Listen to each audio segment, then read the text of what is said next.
우리들은 오늘 새벽에 왜 나왔을까요?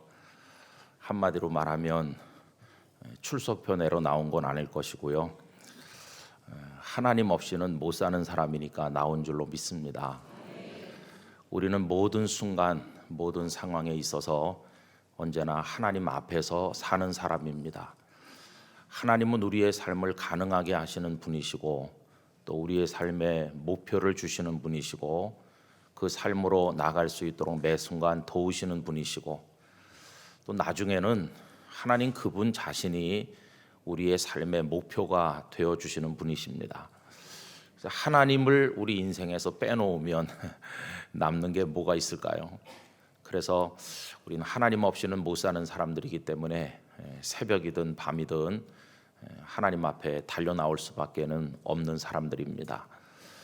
여러분들의 평생에 다른 것들은 있다가도 없어지기도 하고 또 없다가도 생기기도 하고 생겼던 것이 또 없어지기도 하고 그런 변화무쌍한 세상이지만 우리의 평생에 하나님께서는 끝까지 우리의 하나님이 되실 줄로 믿습니다. 그래서 우리는 늘 하나님과 우리가 밀착돼서 살길 원합니다. 바울 사도의 표현대로 하면 연합하는 것이죠. 주께서 우리 안에 계신 것이고 우리는 주님 안에 거하는 것입니다. 그래서 주님과 내가 거룩한 연합과 일치를 이루기를 소망하는 마음으로 살고 있고 그래서 우리의 생애 전부를 하나님의 손에 맡기고 살고 있습니다. 그래서 아마 크리스찬들이 드리는 기도 중에서 가장 많은 부분을 차지하고 있는 기도가 하나님께 우리를 맡기는 기도일 것이라고 생각합니다. 그게 구체적으로는 어떻게 표현되느냐 하면 하나님 저의 삶을 인도해 주세요. 그렇게 기도하는 거죠. 아마 여러분들께서도 수도 없이 그런 기도를 드리면서 지금까지 사셨을 것이고 앞으로도 그러하실 거라고 생각합니다. 하나님 저의 삶을 인도해 주세요. 그런데 그런 기도를 드리실 때 여러분들의 마음이 어떠세요? 그런 기도를 드리고 나면 마음이 편안하신가요? 불안하신가요? 하나님의 인도를 바라는 기도를 드리고 나면 마음이 약간은 불안한 게 정상입니다. 왜 그런가 하면 하나님께서는 우리가 예측하지 못하는 방향으로 끌고 가실 때도 많이 있기 때문이죠. 이스라엘 백성들의 삶 속에서 하나님의 인도하심이라고 하는 게 가장 분명하게 드러난 대목이 있다면 아마도 출애굽의 과정이 아닐까 생각을 합니다. 하나님께서는 그들을 어떻게 인도하셨을까요? 여러분 성경 말씀을 같이 한번 펴서 보시길 원하는데 우선 13장 말씀을 보시기 바랍니다. 13장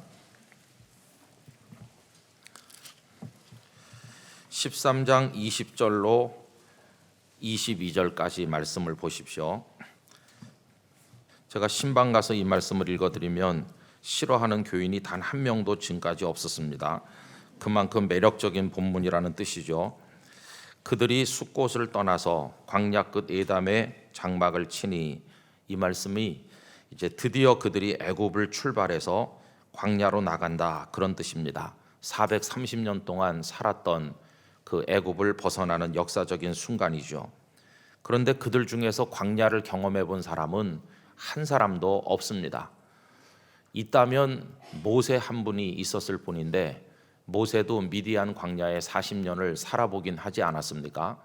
그런데 그때는 계속 이동하는 삶이었다기보다는 그저 장인의 가족들에게 얹혀서 조용한 삶을 살았던 광야 생활이고 여기는 지금 백성들 수백만 명과 함께 정처 없는 길을 계속 이동해야 되는 그 양상이 광야는 광야지만 전혀 다른 길이기 때문에 엄격하게 말하면 모세조차도 갈 길을 모른다고 말하는 게 맞을 것입니다. 그 수백만의 이스라엘 공동체 중에 단 한 명도 가본 적이 없는 길을 이제 출발하는 것과 같은데 여러분 우리도 가보지 않은 길을 가고 있는 거 아닙니까? 내일 일을 모르면서 인생을 살고 있기는 마찬가지죠. 하나님께서 그러면 그들을 어떻게 인도하셨는가? 21절과 22절에서 세 가지 이야기를 할 수 있습니다. 첫째는 여호와께서 그들 앞에서 가신다 하는 표현입니다. 오늘 이 자리에 오신 여러분들의 인생 앞에 하나님께서 먼저 가시는 줄로 믿습니다. 창세기 22장에 보면 이삭을 제물로 바치라고 하신 하나님께서 아브라함과 이삭이 모리아 산 위에 도착하기 전에 먼저 왔다 가신 증거가 있죠. 이삭을 제물로 드리려다 보니까 그 뒤에 숫양 한 마리가 이미 준비되어 있었습니다. 하나님께서 먼저 왔다 가셨다는 증거 아닙니까? 여러분, 하나님께서는 여호와 이레의 하나님 되셔서 우리의 갈 길을 예비하시고 먼저 가 계시면서 우리에게 필요한 것들을 잘 준비하셨다가 그때 여기 있다 하면서 손 내밀어 주시는 좋으신 하나님이신 줄 믿습니다. 앞에 가시는 하나님, 얼마나 우리의 마음을 든든하게 만들어 주시는지 모릅니다. 두 번째 보면 낮에는 구름 기둥으로 그들의 길을 인도하시고 밤에는 불 기둥을 그들에게 비추셨다. 그래서 구름 기둥과 불 기둥의 인도를 해주시는 하나님이시죠. 여러분, 우리의 형편과 처지를 잘 아십니다. 낮에 불 기둥이고 밤에 구름 기둥이었으면 큰일 날 뻔했는데 하나님은 그런 실수가 없으신 하나님이세요.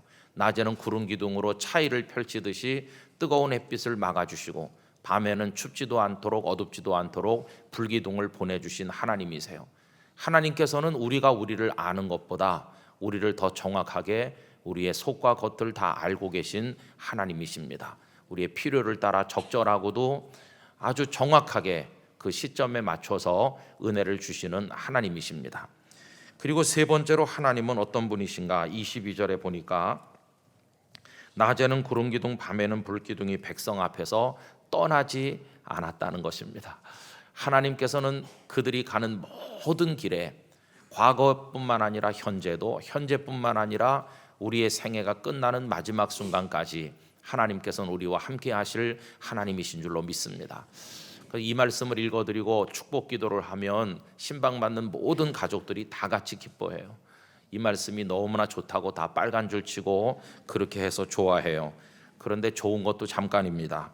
왜냐하면 14장이 버티고 있기 때문인데, 여러분 14장 1절로 가보면 하나님의 인도하심이 어떨까요? 여호와께서 모세에게 말씀하여 이르시되, 여러분 누가 누구에게 말씀했습니까? 하나님께서 말씀했습니다. 이게 모세의 인간적인 생각이 아니고 하나님의 말씀이거든요. 그런데 2절, 이스라엘 자손에게 명령하여 돌이켜 바다와 믹돌 사이에 비하이로답 곧 바알스본 맞은편 바닷가에 장막을 치게 하라. 하나님께서 어디로 인도하셨죠? 홍해 앞으로 인도하셨어요. 바닷가에 장막을 쳤어요. 이건 바닷가에 캠핑 간 게 아닙니다. 바닷가로 하나님께서 그들을 인도하셨는데 거기 돌이켜라고 하는 단어가 나오죠. 이거는 슈브라고 하는 히브리어 단어인데 성경에 한 1000번 정도는 나오는 단어죠. 이건 어떻게 가다 보니까 바닷가에 도착한 게 아니라 완전히 180도 방향을 돌리듯 획 돌리는 걸 말합니다. 그 앞에 13장 20절에서 22절까지는 잘 가고 있는 중이에요. 앞에 가시는 하나님, 구름 기둥과 불 기둥으로 이끄시는 하나님, 그리고 언제나 떠나지 않고 함께 하시는 하나님으로 평탄대로를 주시고 잘 가고 있는 중인데 갑자기 하나님께서 방향을 획 돌리게 하셨어요. 더 좋은 데로 데려가시려고 했나 하고 보니까 도달한 곳이 물결이 출렁이는 바닷가에 도착한 것이, 이제는 정말 어떻게 해야 될지 모르는 막다른 골목으로 하나님께서 이끄셨습니다. 이게 하나님의 인도하심이라고 하는 것이에요. 아까 서두의 말씀으로 돌아가 보면 하나님 저의 인생을 인도해 주십시오라고 기도하고 나서 언제나 평안하지만은 않고 불안감을 느끼는 이유가 가끔 하나님은 이상한 방향으로 우리를 이끄실 때가 있기 때문인 것입니다. 여러분, 하나님께서 우리를 그렇게 인도하실 때가 있어요. 여기 슈브라는 그 돌이켜라는 단어가 회개와 관련해서 많이 쓰이고 있어요. 여호와께로 돌아오라. 부패된 백성들을 향해서 회개를 촉구할 때도 이 슈브라고 하는 단어를 쓰고 있거든요. 어떤 사람이 세상에서 죄 가운데 방탕하게 살다가 슈브합니다. 그래서 다 하나님 앞에 내려놓고 천부여 의지 없어서 손들고 옵니다 하면서 눈물로 회개하고 하나님을 믿기로 결심해요. 그리고 열심히 하나님을 믿으려고 노력을 하는데 도착한 곳이 홍해인 사람이 많이 있어요. 예수님을 믿기 전에 하나님 모르고 살 때는 만사가 형통한 것 같이 보였는데 믿음을 가지고 나니까 가정에 우환이 많이 생기고 병원에서 암 진단을 받고 여러 가지 어려운 처지에 떨어질 때가 많더라는 것이에요. 하나님께서 인도하시는데 어떻게 내가 여기 홍해 앞에 막다른 길 앞에 도달했을까?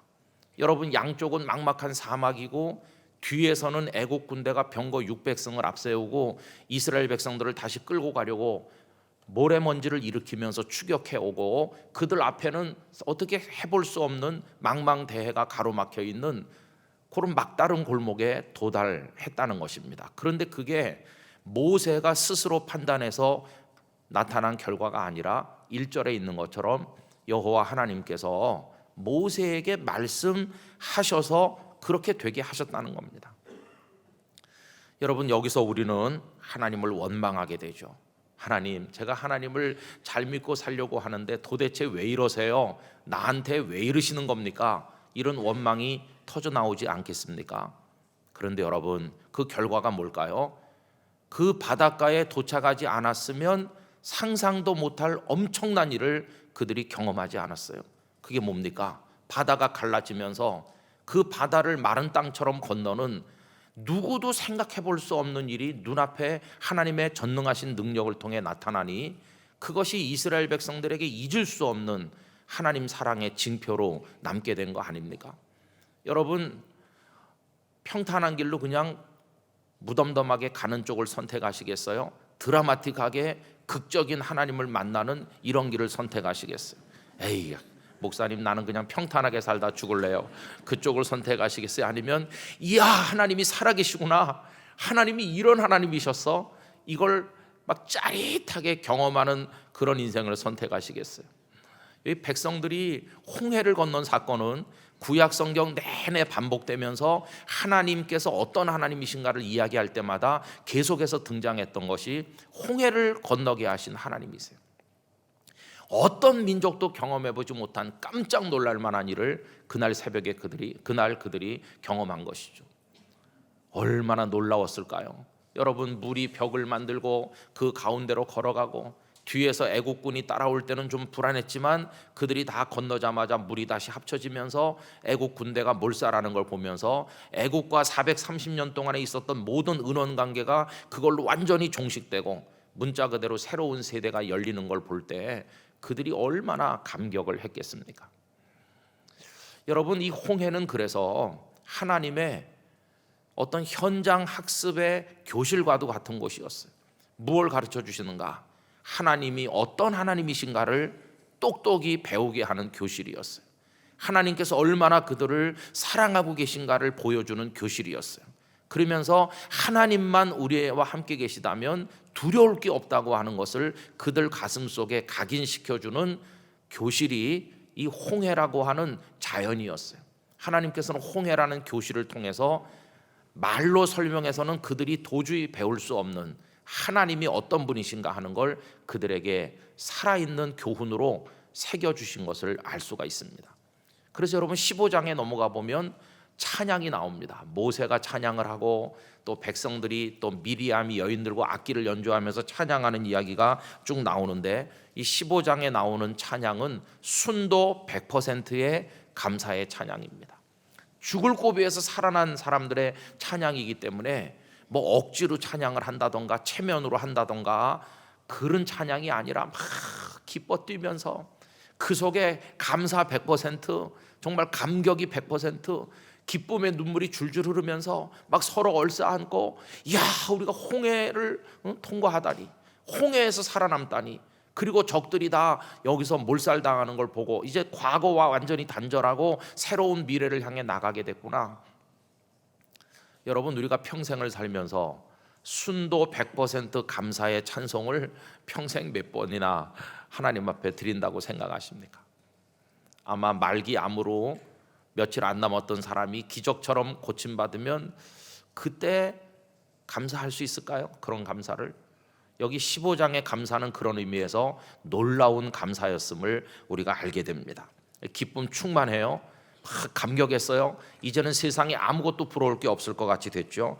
그리고 이제 15장 오늘 본문으로 넘어가는 것입니다. 15장 22절 오늘 본문으로 오시면 모세가 홍해에서 이스라엘을 인도하며 그들이 나와서 수르 광야로 들어가서 거기서 사흘길을 걸었으나 물을 얻지 못하고. 참 하나님 이상하시잖아요. 그런데 왜 또 물이 없는 광야로 인도하시는 겁니까? 사흘을 걷는 거죠. 저는 이런 상상을 혼자 해봅니다. 우선 첫째 날 걸을 땐 어땠을까? 홍해를 떠나서 첫째 날 걸어가는 동안에는 모두의 얼굴에 기쁨이 충만했을 것 같아요. 조용히 가는 사람이 하나도 없었을 것입니다. 전부 다 홍해에서의 그 경험을 이야기하느라고 막 시끄러웠을 것 같아요. 그래, 자네는 그 가운데 건너갈 때 느낌이 어땠나? 그리고 막 이야기했을 겁니다. 나는 어땠다고. 마치 뭐와 같으냐 하면은 2002년에 월드컵 했을 때 그거 다 같이 봤잖아요. 전부 다 봤다고요. 본당에다 틀어놓고 막 시작기도 해가면서 보고 그랬다고요. 그리고 청년들 앞세워가지고 대한민국 하면서 부흥회 때보다 더 뜨거운 열기로 모두가 다 같이 봤다고요. 다 같이 봤는데 나중에 둘러앉아 얘기할 때 보면 다른 사람은 아무도 안 봤고 자기 혼자 본 것 같이 막 열을 내거든요. 다 봤는데도. 여기 이 백성들의 첫날은 그랬을 것 같아요. 다 홍해를 건넜으니까 다 똑같이 경험했지만 너무나 감격이 크기 때문에 참을 수 없는 거죠. 그 흥분을.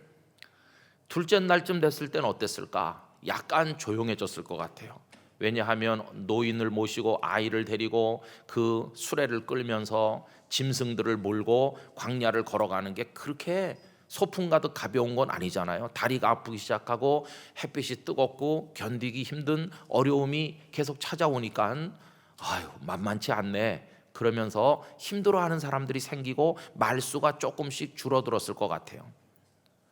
그러다가 한 둘째 날 오후쯤 되면 걱정하는 사람들이 곳곳에서 나타나는 거죠. 어이구, 우리 물이 다 떨어져 가는데 자네 집에 물이 좀 남았나? 우리도 거의 다 돼가네. 뭐 물이 나타나겠지. 하나님이 어떤 하나님이신데 조금 있으면 오아시스가 나타날 거야. 뭐 그렇게 서로 위로하면서 갔겠죠. 셋째 날 아침 되니까 더 조용해졌겠지. 이제는 곳곳에서 물 떨어진 집이 생기기 시작하고 이제는 점점 날이 더워지면서 점심때쯤 되니까 모두가 다 헐떡이게 됐고 이제 물이 거의 다 떨어졌기 때문에 위기의식을 느끼고 모세에게 와서 오아시스는 언제 나오느냐고 물어봤겠죠. 모세인들 어떻게 알겠습니까? 여러분, 가끔 목회하다 보면 성도들이 그런 이상한 질문을 할 때가 있어요. 목사는 모든 걸 다 아는 듯이 하나님을 믿어야 되는데 목사를 믿는 거죠. 얼마나 답답하겠습니까? 낸들 알겠습니까? 모세의 마음이 그러겠죠. 그러다가 가장 무더운 낮쯤 됐을 때는 막 폭발하겠죠. 하나님께서 이게 어떻게 되신 건가? 여러분, 불과 사흘 전에 홍해 바닷가에서 부르던 감사의 찬양은 다 사라졌죠. 목사님께서 작심 3일이라고 그랬는데 3일도 못 가서 감사는 사라지는 거예요. 예수님을 믿고 평생을 살다 보면 더 이상 하나님의 은혜가 없어도 이미 주신 복만 해도 충분할 것처럼 기쁠 때가 있는가 하면 얼마 못 간다니까요. 마치 교회에 모여서 은혜 받고 기쁨으로 찬송하고 막 기도하고 이제는 더 이상 부러울 게 없는 것 같이 생각하고 가방 옆에 끼고 집에 가보면 애가요 뭘 내밀잖아요. 엄마 미안해, 그냥 바닥에서 깔았어. 그러면서 내밀면 사흘은 관두고 불과 30분 전에 감사가 어디로 갔는지 사라지면서 얼굴 표정이 전부 다 지옥에서 이제 막 출장 나온 사람같이 막 험상궂게 변하는 거예요. 여러분, 그 사흘은 어떤 시간일까요? 사흘이 끝나갈 무렵에 드디어 폭발하는 거죠. 어떤 사람이 소리를 지릅니다. 저쪽에 물웅덩이가 있습니다. 백성들이 어디 그러면서 막 쫓아가 봤겠죠. 성질 급한 사람이 퍼서 마셔봤겠죠. 그랬더니 그 물은 마실 수 없는, 마시면 죽는 쓴물이죠. 그게 마라의 쓴물 아닙니까? 차라리 물이 없었더라면 모르겠는데 물 웅덩이가 있었는데 마실 수 없는 물이라는 게 드러났을 때 분노가, 원망이 더 크게 폭발하는 거죠. 여러분, 그게 오늘 본문의 내용입니다. 홍해에서 살려주신 하나님께서, 그때 감격하게 하신 하나님께서 왜 또 수르 광야로 끌고 들어가셔서 사흘길을 헐떡거리며 걷게 하시는 건지. 많은 성도들이 하나님을 만났죠. 하나님의 은혜를 알죠. 하나님께서 인도하신다고 믿지요. 그러나 생활 현장 속에 들어가 보면 이런저런 수루 광야를 만날 때마다 낙심하고 좌절하면서 우리 가슴 속에 감사가 메말라 가는 것을 느끼고 있지 않습니까? 그럼 왜 하나님께서는 수루 광야로 또 끌고 가셨나? 그건 또 무슨 뜻일까? 여러분, 저는 그게 하나님께서 우리를 향한 반복 학습 때문이라고 생각합니다. 홍해에서 하나님의 사랑을 한번 배웠어요. 하나님의 전능하심을 눈으로 똑똑히 봤어요. 홍해에서 뼛속까지 하나님이 어떤 분인가를 배웠지만 반복 학습이 필요한 거예요. 수르광야에서 또 한 번 하나님이 어떤 분이신가를 그들이 경험토록 하시는 것이죠. 어떻게 됐습니까? 그 마라의 쓴물이 단물로 바뀌는 건데, 여러분, 거기 나뭇가지가 있어서 그 나무를 넣으라고 하니까 그 나무를 넣었더니 물이 단물로 바뀌는 거죠. 여러분, 제가 한번 질문해 보겠습니다. 그 마실 수 없었던 쓴물이 어떻게 해서 단물로 바뀌었습니까? 그걸 단물로 바꾼 핵심 요인이 뭡니까? 어떤 분들은 이렇게 대답해요. 그 나무를 넣었기 때문이라고. 여러분, 그 나무가 어떤 종류의 나무인지 우리 모릅니다. 그게 무슨 떨기나무였는지 뭐였는지 모릅니다. 그런 그 나무 속에 어떤 효능이 있어가지고 그래서 그 나무가 그 물을 달게 한 것입니까? 아닙니다. 그 나무가 어떤 종류의 나무든 상관없었을 것입니다.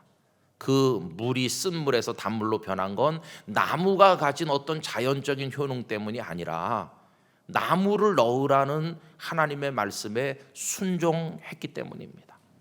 말씀에 순종했더니 쓴물이 단물이 된 겁니다. 여러분, 여기 지금 수르 광야로 가라, 그게 하나님 말씀이라면 우리에게 필요한 건 뭘까요? 수르 광야로 가는 거죠. 뭐 하나님, 거긴 메마른 광야 같은데요, 그렇게 말하지 않고 의의를 달지 않고 수르 광야로 가는 게 순종이죠. 여러분, 우리의 삶의 승리의 비결은 어디 있느냐 하면 좋은 효능의 나무를 찾아다니는 데 있는 게 아니라 말씀에 순종하는 데 있는 것입니다.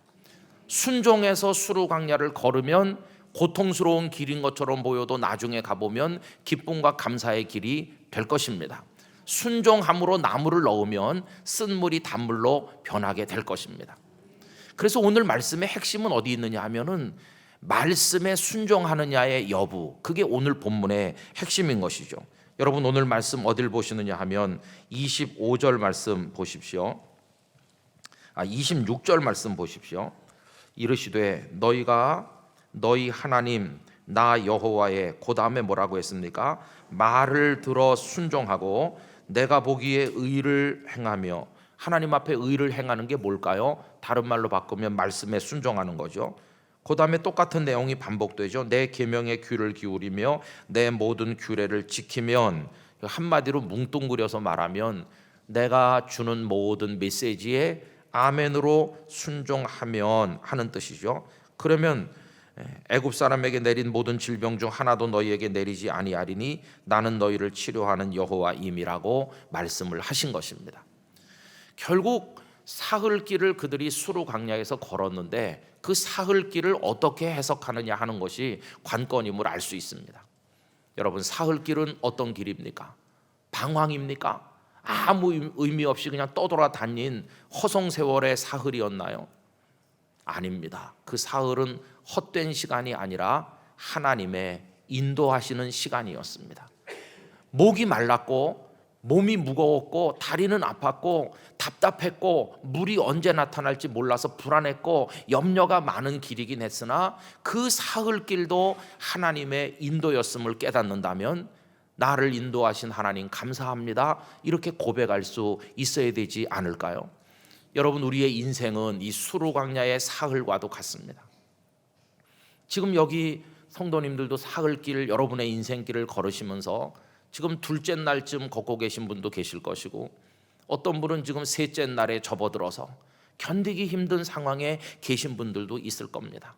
그래서 내 가슴 속에는 감사가 다 메말라 버렸고 하나님 앞에 원망밖에는 없는 분도 있을는지도 모릅니다. 그러나 이때 가장 중요한 관건은 그래도 이 길을 가라고 하신, 수르 광야를 걸으라고 하신 하나님의 말씀에 내가 순종할 수 있는지, 그것만이 관건인 것입니다. 하나님께서는 그 수르 광야라는 또 하나의 교실을 통해서 바로 그것을 훈련하고 계신 것입니다. 너희들은 가야 돼. 내 말에 순종하는 걸 배워야 돼. 내 말에 순종하면 어떤 축복을 너희에게 주는지 너희가 여기서 뼛속까지 배우게 될 거야. 여기는 아주 중요한 걸 배우는 교실이야. 그러면서 우리에게 가게 하시는 것이죠. 저는 오늘 이 새벽에 나오신 여러분들이 여러분의 인생 수루강야를 걷는 사흘 동안 언제나 하나님의 말씀에 순종하게 되시기를 바랍니다. 그러면서 힘들어도 기쁨으로 가실 수 있는 믿음을 하나님께서 주시기를 축복합니다. 그게 너무도 중요한 거죠. 여러분, 그렇게 가면 하나님은 어떤 보너스를 주십니까? 27절에 가서 보시면 다 같이 읽어보시겠습니다. 그들이 엘림에 이르니 거기에 물샘 12과 종려나무 70그루가 있는지라 거기서 그들이 그물 곁에 장막을 치니라. 아멘. 하나님께서 오아시스를, 엘림의 오아시스를 보너스로 주시는 거예요. 너희들 사흘 동안 수고해서 여기 충분한 물이 있고 여기가 생명의 터전인데 여기서 쉬어라. 그러면서 종려나무가 많이 우거진 곳에 그들을 인도하셨습니다. 여러분, 조금 상징적인 눈으로 보면 이 사흘길이 인생길이라고 하면 엘림은 천국과도 같은 곳이 아닐까, 그런 생각을 해보기도 해요. 여러분, 어쨌든 말씀에 순종하면서 가면 하나님께서는 메마른 광야도 감사로 걸어가게 하실 줄로 믿습니다. 저는 지금 영락교회 목사가 되어 있습니다마는 불과 8달 전까지만 해도 부산에서 목회를 했습니다. 저는 태어나기는 영락교회 담장 옆에서 태어났습니다. 중구 충무로 2가 16번지가 제 본적지거든요. 6살 때까지 영락교회 교인이었습니다. 그러다가 영등포로 이사를 가면서 가까운 교회에 출석을 하고 영락교회는 떠난 교회가 되었죠. 그리고 저는 신대원에 들어가서 신학생이 됐는데 선배들이 기도하는 걸 보니까 다 무서운 기도를 하더라고요. 전부 다 목숨을 오늘이라도 내놓을 수 있을 것 같이 기도하고, 그래서 저는 참 적응하기 처음에 힘들었습니다. 그래도 신학생다운 기도가 한마디는 있어야 될 텐데, 그래서 제가 생각해낸 기도가 앞으로 어딘가 전도사 목사가 돼서 가야 될 텐데 제가 선택해서 가지 않게 해주시고 그저 하나님께서 가라는 곳에 제일 먼저 제게 전화를 하든지 찾아오든지 제일 먼저 연락 오는 곳에 제가 거기가 어디든지 무조건 가겠습니다. 이렇게 기도했습니다. 하나님께서는 우리의 속을 다 알고 계시기 때문에 길게 하지 않아도 다 알고 계신 줄로 믿었는데 그게 아니었습니다. 그때 저는 그렇게만 기도했지 장소를 정해서 기도하진 않았습니다. 그래도 저는 서울에서 나서 서울에서만 살았기 때문에 당연히 서울 안에 어디로 보낼 거라고 믿었습니다. 그런데 이게 이상하게 꼬이기 시작한 것입니다. 서울에서 부목사까지 하는데 성공했습니다. 부목사가 돼서 어느 교회 섬기는데 어느 날 주일 저녁에 생전 본 적이 없는 분 몇 분이 오시더니 목사님을 부산으로 청빙하려고 왔다고 그랬습니다. 그날 눈이 캄캄해지고 간이 철렁 내려앉고 그러는 순간이었습니다. 기도가 응답되는 순간이건만 하나도 기쁘지 않았습니다. 그래서 저는 기도가 응답돼도 기쁘지 않은 경우가 있구나 하는 것을 알게 됐습니다. 기도는 함부로 할 게 못 된다는 걸 깨닫는 순간이기도 했죠. 그런데 여러분, 기도하는 건 쉽지만 순종하는 건 너무도 어렵다는 걸 알게 됐습니다. 그게 89년 11월 달이었는데 저는 그냥 한 입으로 거절했습니다. 전 아직 나이도 너무 어리고 22살, 32살밖에 안 됐기 때문이죠. 담임 목회 갈 만한 형편이 못 됩니다. 저는 할 일이 너무나도 많고 배워야 될 게 너무나도 많고 부모님은 연로하셨고 저는 갈 수가 없습니다. 저희 부모님은 그때 연로하셨어요. 아버님은 벌써 70이 넘으신 상태고, 그래서 아버님은 4년 전에 100살에 세상을 떠나셨거든요. 그때 벌써 연세가 높으셨어요. 그래서 제가 핑계거리가 있는 거죠. 그런데도 그 교회는 다른 데 알아보지 않고 매일 저녁에 모여서 기도회를 한다고 그러면서 하루가 멀다 하고 전화를 하는데 무서운 스토커 교회였습니다. 대한예수교 장로회 스토커 교회, 그렇게 해도 될 만큼 지독하셨어요. 그렇게 1월이 가고 2월 중순 되니까 도대체가 견딜 수가 없이 고통스러운 겁니다. 여러 목사님들에게 상담을 요청했더니 단 한 분도 갈 필요 없다고 그랬습니다. 가라는 분이 한 분도 없더라고요. 네가 뭐가 모자라냐, 체중이 모자라냐, 뭐가 모자라냐, 너 서울서 나서 서울에서 공부했고 그저 털모자가 좀 부실할 뿐이지 가만히 있으면 서울에서도 얼마든지 오라는 데 있을 거다 그랬습니다. 그러다가 이제 서울대학교 캠퍼스 앞에 살고 계시던 부모님 댁에 우리 아이들을 데리고 가서 아버님 앞에 진지하게. 처음에는 그런 얘기 할 생각이 아니었어요. 그냥 아버님 앞에 그저 제가 어디 임지 때문에 기도하고 있어요, 그렇게만 말했었는데 그날은 다 그 과정을 얘기했습니다. 저희 아버님은 온유하고 화를 낼 줄 모르는 분이신데 그때가 벌써 이제 70이 넘으신 상태죠. 근데 그날 아버님께서 한참 말씀을 안 하시더니 김 목사 거기 무릎 꿇고 앉게. 기분이 안 좋았습니다. 생전 처음 당하는 어색한 분위기인데다가 또 장로께서 목사 보고 무릎을 꿇으라고 하는 것도 좀 안 맞는 것 같기도 하고 그랬습니다. 그래도 엉거주춤 무릎 꿇고 앉았더니 아버님께서요, 생전 본 적이 없는 그런 모습을 저한테 보이셨는데 한 10분은 될 정도로 계속 혼자 울기만 하시는 것이었습니다. 너무나 당황했습니다. 왜 그러십니까? 오늘같이 내 생에 비참한 날은 없었다. 저는 그 말씀이 이해가 안 됐습니다. 왜냐하면 저희 아버님은 비참한 나날을 너무 많이 겪었기 때문입니다. 여러분, 평양에서 태어나셨거든요.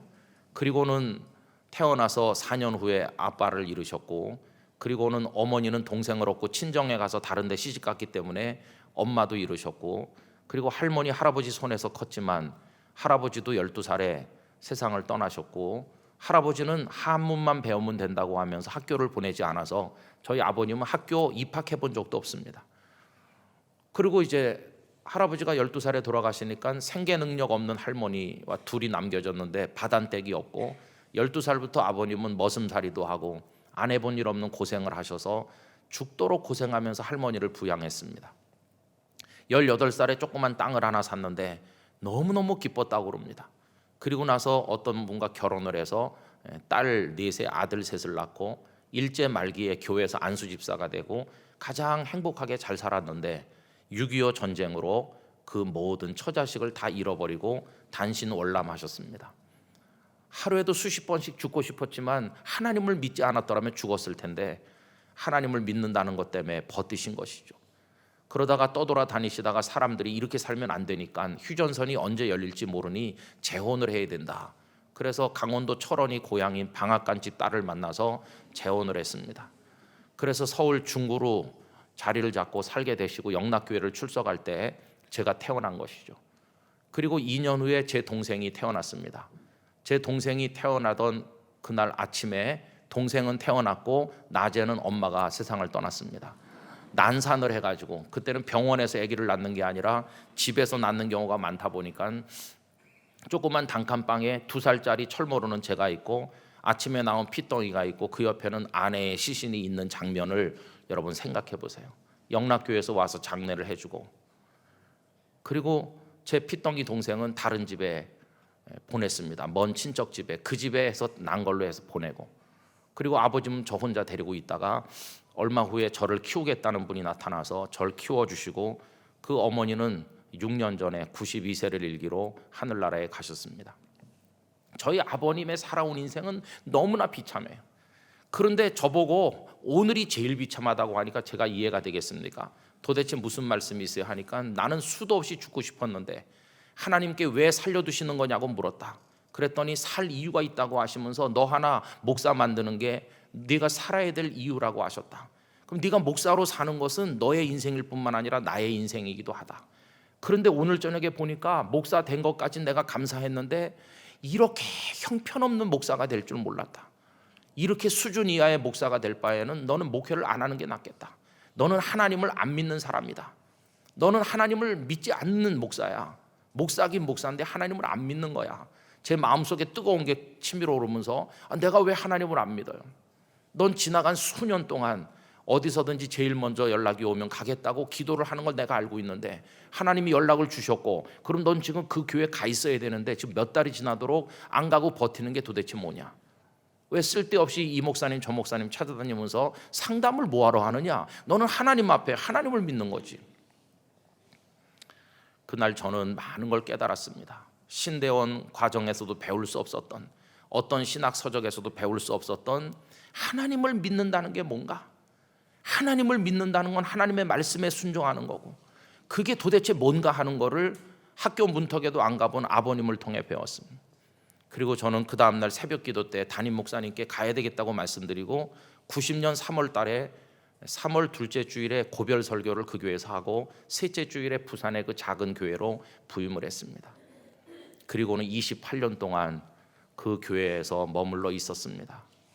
그리고 하나님께서 또다시 돌이키게 하셔서 사람의 생각은 알 수 없는데 갑자기 서울로 와서 6살까지 다니던 영락교회 목사가 돼서 지금 살고 있는 중입니다.